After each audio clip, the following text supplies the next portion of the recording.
Imagine standing alone in a vast, silent temple garden, where the only sound is the wind moving through the pine trees. No prayers are recited aloud, no mantras chanted in unison, no scriptures read from a pulpit. Just you, your breath, your mind, and the present moment. This is Zen. Stark, quiet, inward. To many, this minimalist and introspective path offers a liberating alternative to the ritual-heavy practices of traditional religion.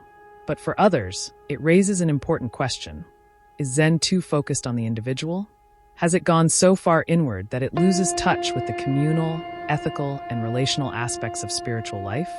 In this deep dive, we'll explore a central criticism often aimed at Zen Buddhism, that it leans too heavily on personal insight and solitary meditation, potentially at the expense of social engagement, community, and moral guidance. While Zen offers profound insight into the nature of self and reality, we must ask, does its strong emphasis on inner awakening risk neglecting the wider web of human interconnection?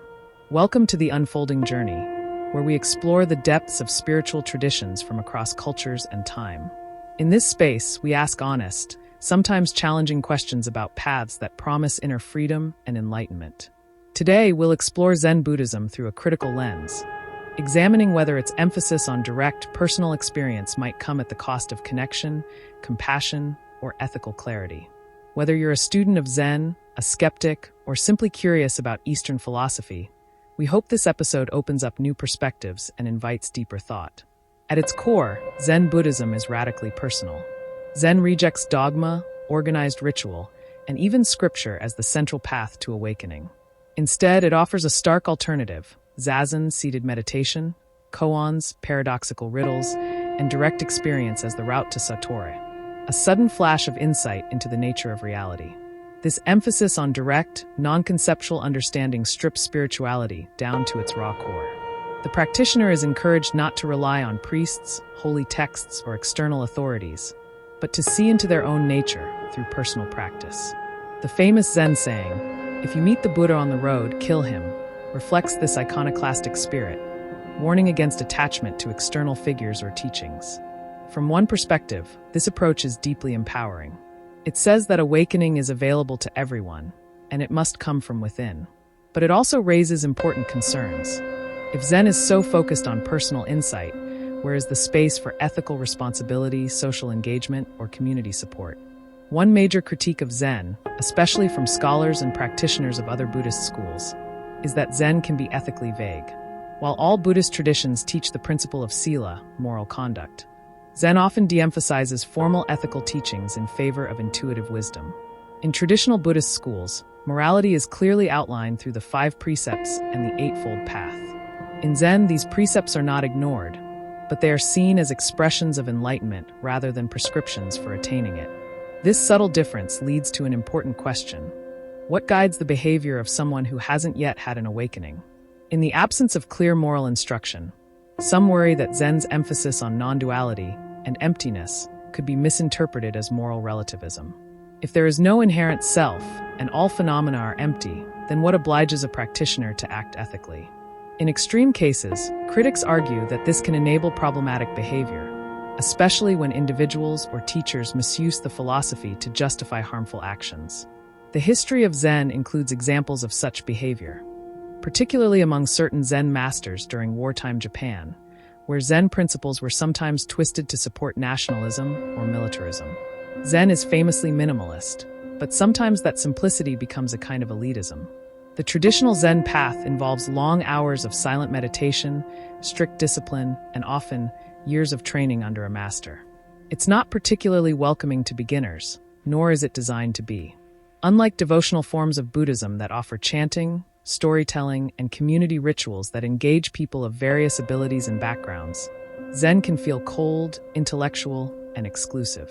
Some critics argue that this aesthetic, though beautiful, subtly reinforces hierarchies: those who get it, often male, monastic, and deeply trained, and those who don't. This raises an important point about spiritual accessibility. Should enlightenment be only for those who can endure the rigors of session, intensive meditation retreats? Can ordinary people with jobs, families, and daily responsibilities really access what Zen teaches?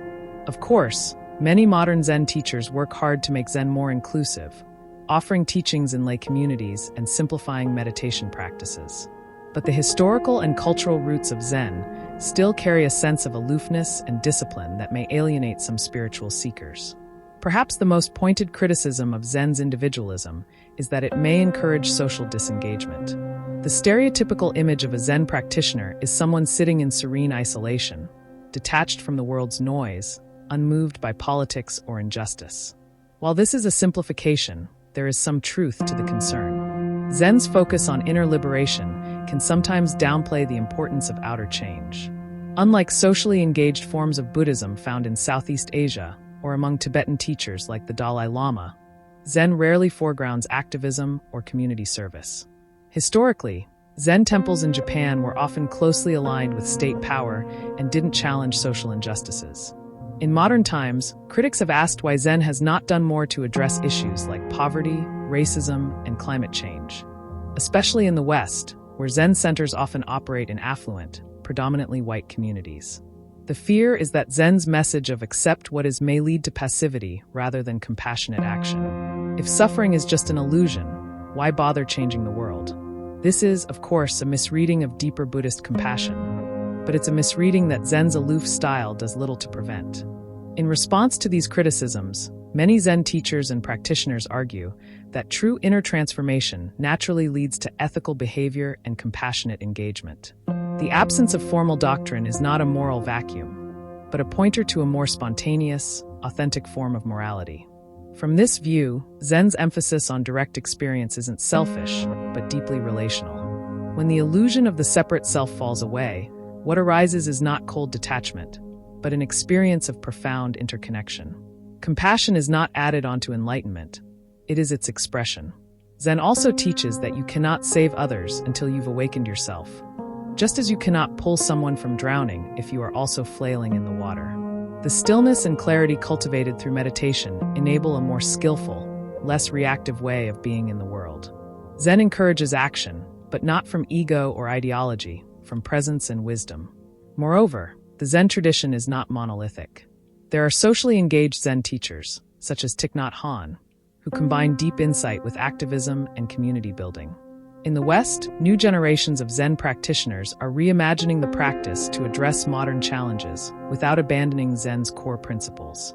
The tension between individual awakening and collective responsibility is not unique to Zen. It's present in nearly all spiritual traditions. What Zen offers is a unique approach. Start from the root. Address the illusions within, and outer clarity will follow. But this doesn't mean Zen is above critique. Its minimalist aesthetic, emphasis on personal practice, and historic alignment with power can create blind spots.